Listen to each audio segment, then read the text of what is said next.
जय हिंद साथियों, स्वागत है आप सभी का हमारे YouTube चैनल अवतार स्टडी में। मैं आशुतोष आज आपके लिए लेके आया हूँ एक नया चैप्टर का नाम है चक्रवृद्धि ब्याज। कुछ दिन पहले आप साधारण ब्याज पढ़ रहे थे, आज चक्रवृद्धि ब्याज की शुरुआत की गई है और आज चक्रवृद्धि ब्याज की शुरुआत के हिसाब से आप समझ गए होंगे कि आज पहला दिन है तो साधारण प्रश्न ही पढ़ाया जाएगा। जी हाँ, आज साधारण प्रश्न ही चक्रवृद्धि ब्याज के पढ़ाए जाएंगे। बस बेसिक चीज़ें और बेसिक फार्मूला आपको सिखाया जाएगा। तो बिना देरी करते हुए बढ़ते हैं अपने प्रश्नों की ओर और आपके सामने स्क्रीन पर है पहला ही प्रश्न। आज पहला प्रश्न आपके सामने स्क्रीन पर पहले से ही दिख रहा है। तो चलिए पढ़ते हैं, फिर सवाल को सॉल्व करते हैं और सीखते हैं आज चक्रवृद्धि ब्याज। वह मूलधन जो 2 वर्ष में 4% वार्षिक चक्रवृद्धि ब्याज की दर से 270 रुपया 40 पैसा हो जाएगा। तो प्रश्न पूछा सर क्या है, वह मूलधन जो 2 वर्ष यानी मूलधन ही पूछ रहा है, जो 2 वर्षों में 4% वार्षिक ब्याज की दर से 270 रुपया 40 पैसा हो जाता है। क्या हो जाता है? चक्रवृद्धि ब्याज। अब देखिए फार्मूला, एक बेसिक सा फार्मूला, ए बराबर P1 प्लस आर बटा 100 और यहाँ पर टी, घात पे टी लग जाती है। ए का मतलब होता है अमाउंट। यहाँ पर अमाउंट का सेंस ये है कि जब मूलधन में चक्रवृद्धि ब्याज जुड़ जाता है तो वो आपका अमाउंट, आपका यहाँ पे अमाउंट के सेंस में ए लिखा गया। पी का मतलब होता है प्रिंसिपल। अब यहाँ पे प्रिंसिपल का मतलब होता है मूलधन से, सेंस ये है। और आर का मतलब होता है दर और टी का मतलब होता है टाइम और समय। ठीक है, तो चलिए यहाँ पे वैल्यू रख देते हैं सारे, पुटअप करिए। तो P का मतलब है मूलधन, तो यानी P को ही निकालना है। A का मतलब क्या होता है? मिश्र धन। यहाँ पर चक्रवृद्धि ब्याज की दर से कितना हो जाता है? 270 रुपये 40 पैसा। क्या है ये? 4% वार्षिक ब्याज की दर से 2 साल बाद क्या बढ़ेगा, क्या हो जाएगा? मिश्र धन ही तो है। 270 रुपये 40 पैसे लिख लीजिए सर। 1 प्लस R का मतलब रेट और रेट का मतलब दर और दर का मतलब है भैया 4%, यहाँ पर प्रश्न में ही दिया है। फिर 100 और समय की सर कितना दिया है? 2, तो लिख लीजिए 270। अब यहाँ पे देखिए, इसको पहले सॉल्व कर लीजिए। 100 कम 100 और 100 में 4 जोड़ेंगे 104। यहाँ पे लिखिए 104 बटा 100। इसका मतलब हुआ 2 से काट दिए, 4 से 4 दूनी 8, 4 छंग 24 और 4 25 में यानी 26 बटा 25 आए। तो यानी इसकी जगह हम 26 बटा 25 लिख दीजिए। 26 बटे 25 इसी जगह लिख दीजिए। लीजिए मैं लिख दिया 26 बटा 25 पावर की 2। अब P का मान निकालना है सर, तो P को अकेला छोड़ना पड़ेगा। जी हाँ, तो 270.40 गुणे ये आपका 25 इधर आएगा तो अंश में हो जाएगा, 25 गुणे 25 हो जाएगा, बटे ये 26 आपका नीचे आएगा, 26 गुणे 26 हो जाएगा, बराबर P अकेला छोड़ जाएगा। इधर P की मान निकालना है तो P के बराबर रख दिया। 26 से अगर आप भाग देंगे, यहाँ पर सर 26 से अगर आप भाग देंगे तो आपका आएगा 104 और यहाँ पे 2 अंक पे दशमलव लगा तो भाग में कितना पे 1 अंक पे लगेगा। फिर अगर मान लीजिए हम इसका दशमलव हटाना चाहते हैं तो इसका दशमलव घटाने के लिए ऊपर अंश में कितने से गुणा करना है? 10 से, और नीचे भी 10 से। तो जब नीचे 10 से गुणा कर दीजिए तो यहाँ पे 10 से गुणा करेंगे तो इसका दशमलव हट जाएगा। तो जी मान लेते हैं कि ये गुणा करके इसका दशमलव मैंने हटा दिया, इसका दशमलव मैंने लो हटा दिया। ठीक है, तो 104 हो गया ऊपर। अब 26 से फिर कटेगा तो ये आएगा 4 बार जाएगा। ठीक है, और अब देखिए, अब ये आपका बचा है, अब इसे काट दीजिए, इसे काट दीजिए। 2 दूनी 4 और 2 पंचे 10, 5 से भाग दीजिए 25 में, 5 25, यानी बचा कितना? 25 बचा है, 2 बचा है और 5 बचा है। गुणा कर लीजिए, 5 दूनी 10 और 10 का गुणा 25 में होगा सर 250। यानी कि हमारा मूलधन कितना है? 250 रुपये। हमारा इस तरह से हमारा विकल्प हमारा सी सही हो जाएगा। उम्मीद है कि पहला प्रश्न चक्रवृद्धि ब्याज का आपको समझ में बहुत ही अच्छे से आया होगा। जिन परीक्षार्थी को अगर कम समझ में आया है वो दूसरे प्रश्न में सीखेंगे, फिर तीसरे में, चौथे में और 5वें में। जैसा कि आप जानते हैं कि सर 5 प्रश्न का बेहतरीन 5 प्रश्न हम आपके लिए लेके आते हैं और अलग अलग टॉपिक के साथ। अलग अलग दिन आप 5 प्रश्न में ही बहुत ही अच्छी तरीके से सीखते हैं। इसलिए प्रश्नों की संख्या बहुत कम रखी गई है। आपको सीखने से मतलब है, आपको सीखने का मतलब है। यहाँ पर प्रश्न 20 हो 25 हो, अगर व्यक्ति चाहे सीखना हो, अगर व्यक्ति को सीखना है तो वो 5 ही प्रश्न में सीख जाएगा। तो चलिए बढ़ते हैं दूसरे प्रश्न की ओर, और जिन्हें कम समझ में आया वो दूसरे प्रश्न में ध्यान से समझिए और इस प्रश्न को हमारे साथ सॉल्व कीजिए। वार्षिक रूप में संयोजित कितनी धनराशि 10% वार्षिक चक्रवृद्धि ब्याज की दर से 3 वर्षों में 13,310 हो जाएगी। वार्षिक रूप से संयोजित कितनी धनराशि यानी कितनी धनराशि का मतलब क्या हुआ सर? मूलधन पूछ रहा है। कितनी धनराशि है जो 13,310 हो, वही बिल्कुल सेम। तो यानी A बराबर P1 प्लस R, यहाँ पर T रख दीजिए। A का वैल्यू कितना दे रहा है? 13,310। भाई 10% 3 साल का वक्त है, बीत जाने पर धन इतना हो जा रहा है, तो मतलब क्या है ये सर? ये हमारा तो यही तो है ना अमाउंट, चक्रवृद्धि मिश्र धन है ये हमारा। हिंदी में इसे चक्रवृद्धि मिश्र धन यहाँ पर अगर लिखना हो तो ये आप लिख सकते हैं, हिंदी में लिखना हो तो मूलधन यहाँ पर लिख लीजिए, ये दर लिख लीजिए, यहाँ पे समय लिख लीजिए। तो बराबर P का मान निकालना है सर, तो P को ऐसे ही छोड़ दीजिए और यहाँ पर रख दीजिए 10% है, तो 1 प्लस 10/100 और समय सर कितना दिया है? 3 साल, तो 3 साल रख दीजिए। अब देखिए यहाँ पर 100 कम 100 और 100 में जुड़ेगा 110, 110/100, 110/100, 1 0 से 1 0 कट गया, यानी यहाँ पर 11/10 लिख सकते हैं। जी हाँ, इतना सॉल्व करने पर आप 11/10 लिख सकते हैं।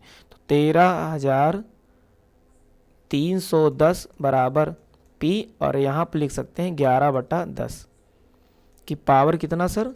3। P का मान निकालना है, तो 13,310 में 10 का ये इधर चला जाएगा ऊपर, 10 गुणे 10 गुणे 10, और नीचे 11 का पावर 3 है, तो आप सर लिख सकते हैं 11 गुणे 11 गुणे 11, और 11 ग्राम में 121 ग्राम में 1331 होता है। तो इसलिए चाहे आप 1331 लिख लीजिए और चाहे 11 गुणे 11 गुणे 11 लिख लीजिए। यहाँ पर चाहे तो 1000 लिख लीजिए और चाहे तो आप 10 गुणे 10, बात एक ही हुई। अभी देखिए कट गया, अंश में आपका 10 बचेगा, और पहले से ही 10 गुणे 10 गुणे 10 4 बार गुणा करेंगे 10 का, तो 10,000 आएगा। जी हाँ, 10,000 आ जाएगा। इस तरह से हमारा कौन सा विकल्प सही हो जाएगा? हमारा विकल्प B सही हो जाएगा। तो चलिए बढ़ते हैं तीसरे प्रश्न की ओर। आपके सामने स्क्रीन पर तीसरा प्रश्न है, और तीसरा प्रश्न थोड़ा सा हटके है, और समझेंगे, लगाएंगे, और साधारण प्रश्न की इस श्रृंखला में पूरी तरीके से जितने प्रश्न 5 के 5 हैं बहुत ही अच्छे तरीके से समझेंगे। और जिन परीक्षार्थी को कम समझ में आया होगा वो वीडियो को दोबारा देखेंगे तो बहुत ही अच्छे से क्लियर हो जाएगा सारी बातें। तीसरा प्रश्न है, एक धनराशि का 10%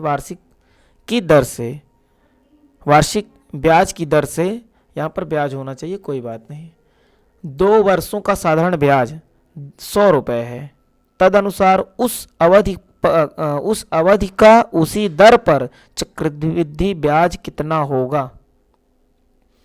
चलिए लगाते हैं सवाल। कैसे भाई लगेगा?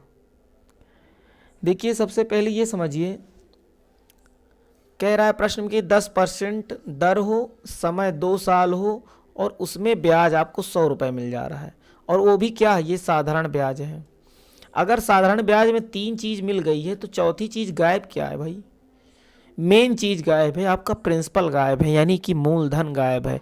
तो इन तीनों संख्याओं से आप क्या निकाल सकते हैं? मूलधन। तो मूलधन बराबर क्या होता है सर? क्योंकि साधारण ब्याज दिया है, ये साधारण ब्याज है, तो साधारण ब्याज के फार्मूले लगाएंगे। तो मूलधन बराबर क्या होता है? ब्याज गुणे 100। याद आया कुछ? ब्याज गुणे 100, तो ब्याज 100 है और गुणे 100 आपका फार्मूला वाला। ऐसे लिख देते हैं, जिन बंधुओं को याद नहीं है मैं लिख देता हूँ। ब्याज गुणे 100, मूलधन निकाल रहे हैं तो दर गुणे समय। याद आ गया ना सर? जी हाँ, तो 100 गुणे 100 हो जाएगा। ये 100 तो आपका ब्याज वाला है, ये 100 फार्मूले वाला है। दर दर कितना है सर 10% और समय कितना है 2। चलिए सॉल्व कर लीजिए। 10 दूना 20 और 20 पंचे 100 यानी कि 500 रुपये। 5 गुणा 100 में 500 आ जाएगा। मूलधन है आपका 500। अब कह रहा है कि तद अनुसार, अच्छा तद अनुसार उस अवधि में, भाई अवधि कितनी होनी चाहिए, 2 साल, उसी दर पर चक्रवृद्धि ब्याज ज्ञात करना है। उसी दर पर चक्रवृद्धि ब्याज ज्ञात करना और समय भी वही रहना चाहिए। तो चलिए निकालते हैं चक्रवृद्धि ब्याज कितना होगा। और चक्रवृद्धि ब्याज भाई है कितना। अब चक्रवृद्धि ब्याज आपको निकालना है तो ये जो फार्मूला होता है ए बराबर पी, आपने पीछे पढ़ा था, ये देख लीजिए पहले। ये बराबर पी 1 + R/100 और यहाँ पे समय पावर लगा देते हैं तो ये हमारा चक्रवृद्धि मिश्रधन का बराबर होता है। लेकिन हमको यहाँ पे निकालना क्या है, चक्रवृद्धि ब्याज। तो चक्रवृद्धि ब्याज के जब फार्मूला बनाएंगे तो सर कैसे बनाएंगे ये देखिए। तो चक्रवृद्धि ब्याज के जब फार्मूला बनता है तो आप लिख लीजिए चक्रवृद्धि ब्याज बराबर पी यानी प्रिंसिपल आपका मूलधन 1 + R/100 पावर क्या होता है टी यानी समय, अगर -1 कर दीजिए। यदि आप -1 कर देते हैं तो आपका चक्रवृद्धि ब्याज आएगा, और अगर आप -1 नहीं करते तो सर ये चक्रवृद्धि मिश्रधन आएगा। अंतर है दोनों में, ध्यान दीजिएगा सर। चक्रवृद्धि ब्याज अगर आपको निकालना हो तो एक आपको माइनस करना पड़ेगा, और चक्रवृद्धि मिश्रधन आप चाहते हैं कि मूलधन और ब्याज दोनों जोड़कर हमें पता चले डायरेक्ट, तो आप यहाँ -1 को हटा दीजिएगा। और अगर सिर्फ चाहते हैं चक्रवृद्धि ब्याज तो आप -1 कर दीजिए, आपका फार्मूला ये बन जाएगा। तो चलिए मान रख लेते हैं।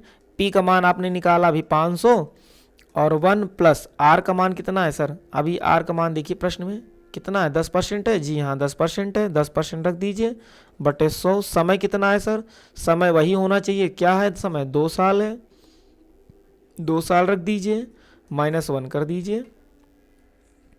ये अभी कितना सॉल्व करके आपने बताया था, 11/10 बताया था। कैसे, 100 एक कम 100 और 100 में 10 जोड़ेंगे 110/100 और 1 0 से 1 0 कट जाएगा, 11/10 का पावर 2 हो जाएगा।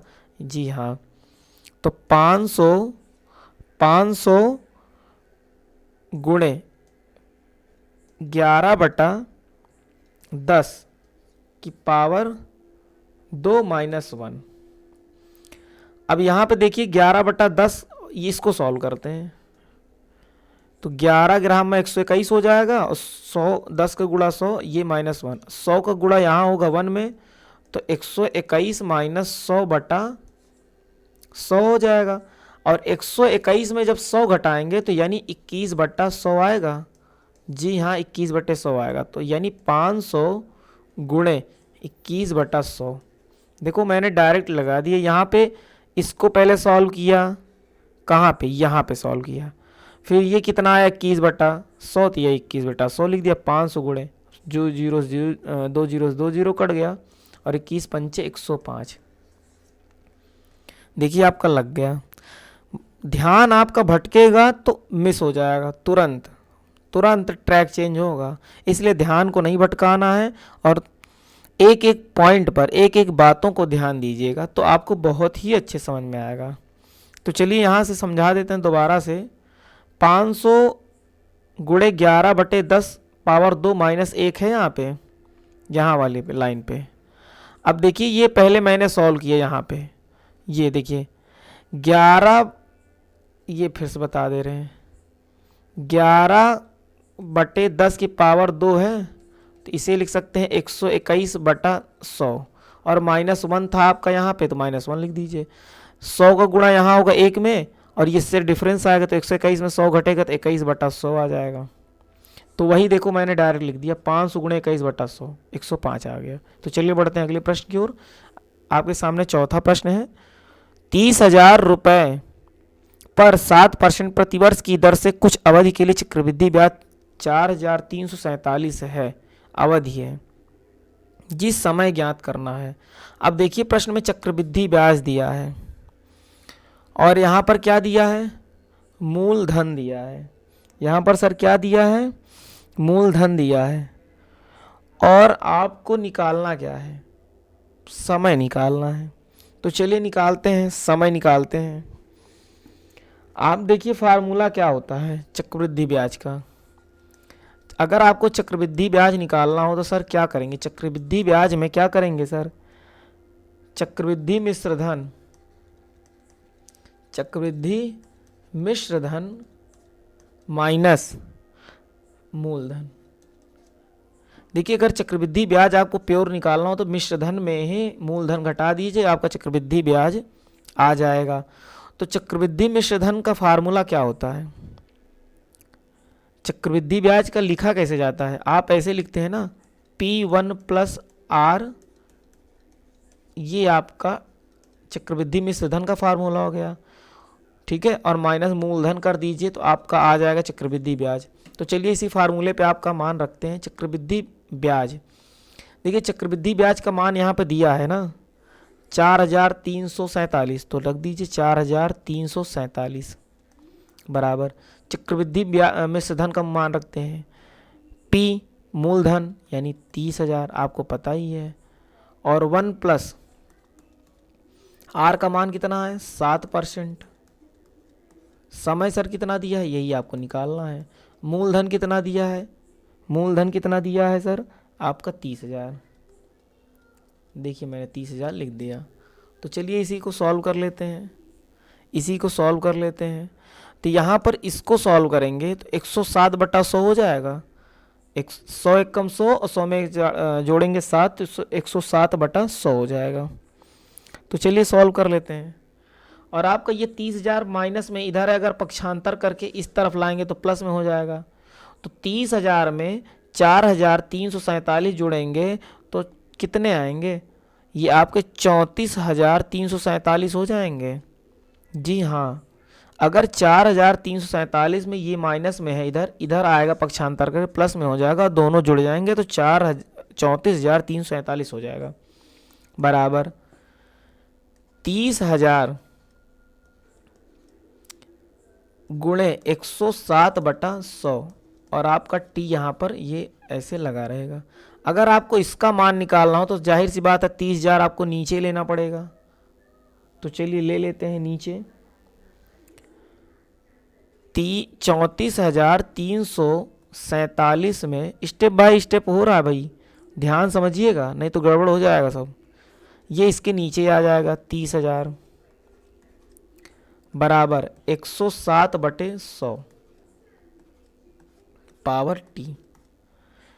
3 से अगर आप काटेंगे सर, आप इसे 3 से काटेंगे तो आपका ये 3 से काटेंगे तो ये आपका आ जाएगा 10,000, और 3 से इसे काटेंगे तो आपका जो आ जाएगा 3 एकम 3 और यहाँ पे 3 एकम 3 एक बचेगा 13 हो जाएगा, 3 चौको 12 एक बचेगा, 3 14 हो जाएगा, और 3 चौको 12 कितना आ जाएगा सर, 3 चौको 12 हो जाएगा, और ये आपका हो जाएगा 3 9 27, यानी कि इसको काटने पर 11,449 हो जाएगा। ये ऐसे लिख दिया जाएगा। आप ये चीज़ें यहाँ से ये देखिए, ये लाइन मैं यहाँ पे लिख दे रहा हूँ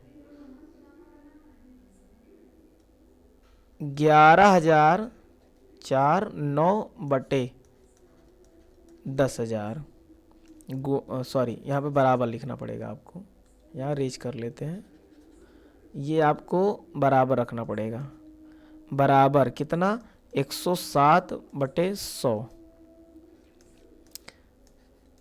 चलिए अगर 107 का वर्ग करेंगे आप तो 11,449 प्राप्त होता है, तो यानी 11,449 का वर्गमूल निकाल लेंगे तो 107 प्राप्त होगा। और अगर 100 का वर्गमूल निकालेंगे, 100 का वर्ग करते हैं तो 10,000 आता है, और अगर 10,000 का वर्गमूल निकालेंगे तो 100 आता है। तो यानी कि यहाँ पे मैंने वर्गमूल निकाल लिया और 107/100। अब देखिए दोनों बेस आप ये चीज़ आप तुलना करेंगे तो यहाँ पर टी का मान 2 आ जाएगा। जी हाँ, टी का मान आपका 2 आ जाए, टी बराबर 2 वर्ष। इस तरह से हमारा कौन सा विकल्प सही होगा, हमारा विकल्प सी होगा। बहुत ही मेहनत लगी इस सवाल को समझाने में और समझने में भी। बस ध्यान देना है मेरे सभी परीक्षार्थी को, ये मेरा सजेशन है कि ध्यान देना है कि हर बात को ध्यान समझना है, और वीडियो अगर नहीं समझ में आ रहा है तो दोबारा ज़रूर देखिएगा। तो चलिए बढ़ते हैं आज का अंतिम प्रश्न की ओर। आज के अंतिम प्रश्न है 10,000 का मूलधन पहले वर्ष में 10% वार्षिक की दर से बढ़ता है और दूसरे वर्ष 12% वार्षिक की दर से बढ़ता है। सर वार्षिक ब्याज की दर से, ये होगा ब्याज, वार्षिक ब्याज की दर से, यहाँ भी ब्याज बना लीजिए, वार्षिक ब्याज की दर से। तो पहले साल 10%, दूसरे साल 12% की दर से 2 वर्षों का चक्रवृद्धि ब्याज जोड़कर कितने रुपए हो जाएंगे। चलिए अब आप सोच रहे होंगे कि एक बार 10% पे निकालिए, एक बार 12% पे। आप इसे चाहें तो दोनों एक साथ भी निकाल सकते हैं। कैसे? अगर आपका धन है 10,000 का, तो आप क्या करते हैं सर, 1 + r/100 करते हैं, और r का मान यहाँ पर 10 है, तो ये 110/100 होगा पहले वर्ष। और दूसरे साल आप करेंगे 12 के साथ, तो 112/100 हो जाएगा। अगर यहाँ पर 12 रखेंगे, अगर 1 + r/r की जगह अगर 12 रखते हैं, तो ये 100 कम 100 112/100 हो जाए। ये दूसरे वर्ष का है, तो आप यहीं पर रख दीजिए डायरेक्ट। पहले वर्ष पे 110/100 हो रहा है, दूसरे वर्ष 112/100 हो जाएगा। ठीक है, और जोड़कर बताना है तो वही चीज हुई। पहले जो धन है, पहले वर्ष का पे धन है 110%, उसी पर तो 112% निकालेंगे। इसीलिए आपका ये, अगर आप सीख रहे होंगे लाभ हानि में, प्रतिशत में, तो इस तरह की आपको सवाल मिली होगी कि पहले वर्ष इतना होता है और दूसरे वर्ष आपका धन इतना हो जाएगा, और चक्रवृद्धि मिश्र धन ही निकालना है तो कोई बात नहीं। तो चलिए निकालते हैं, चक्रवृद्धि ब्याज का जोड़कर कितना हो जाएगा भाई, धन कितना हो जाएगा। तो बहुत ही आसान प्रश्न है, समझ गए होंगे कुछ लोग। 0 से 0 कट गया, 3 0 नीचे बच रहा है, और यहाँ पर भी 3 0 है, 3 0 से ये 3 0 कट गया। अब देखिए 11 × 112 × 10 बच रहा है।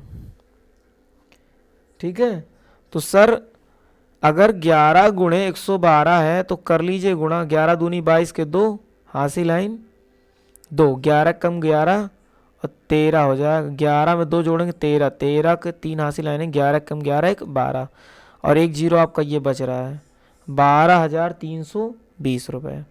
अब देखिए कौन सा विकल्प हमारा मिल रहा है, विकल्प हमारा बी नंबर, 12,320 रुपये। बहुत ही आसान प्रश्न था, ये सबसे आसान प्रश्न था। अगर ये प्रश्न आप प्रतिशत वाली श्रृंखला देखे होंगे या लाभ हानि, तो पूरी तरह से समझ गए होंगे। इसीलिए मैं बार बार कहता हूँ कि जिन परीक्षार्थियों ने आज साधारण ब्याज शुरुआत की है या चक्रवृद्धि ब्याज से शुरुआत की है, तो मेरा मानिए आप उसकी शुरुआत प्रतिशत से करिए, लाभ हानि पढ़िए, तब साधारण ब्याज पे आइए। जो हमारे चैनल पे नए हैं वो सब्सक्राइब कर लें, और अगर वीडियो अच्छा लगा हो तो लाइक शेयर ज़रूर करिएगा। बहुत बहुत धन्यवाद। वीडियो को यहीं ओवर किया जाता है। जय हिंद।